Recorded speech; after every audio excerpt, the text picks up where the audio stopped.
আজকে আপনাদেরকে আমি একটা ইংলিশ শেখার বিষয়ে ইংলিশ শেখার জন্য আপনাদেরকে একটা জাদুর কাঠি আপনাদের হাতে ধরাই দেব।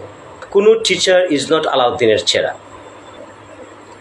ঘিরে ধরে আমাকে বলতো, স্যার কোন বইটা কিনবো? তা আমি মাথা নুয়ে বলতাম যে কোনো বই। তারা দ্বিতীয় প্রশ্ন করতো হতাশ কণ্ঠে, তাইলে কোন রাইটারের বই কিনবো? আমি বলতাম যে কোনো রাইটার। তখন তারা বেশ হতাশ হয়ে বলতে, স্যার যে কোনো রাইটার?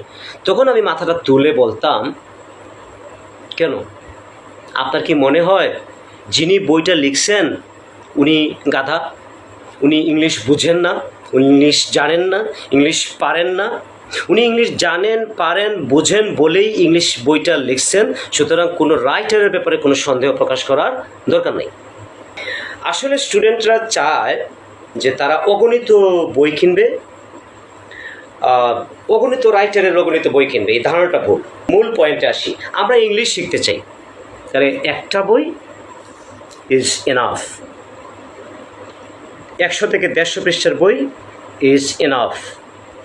এবং ওই 100 থেকে 150 পৃষ্ঠার বইয়ের সর্বোচ্চ 75% শিখবেন, দ্যাট ইজ এনাফ। এটাই হচ্ছে জাদুর কাঠি। এই যে আজকে ইনফরমেশনটা দিলাম, এটাই হচ্ছে জাদুর কাঠি। Thank you for today.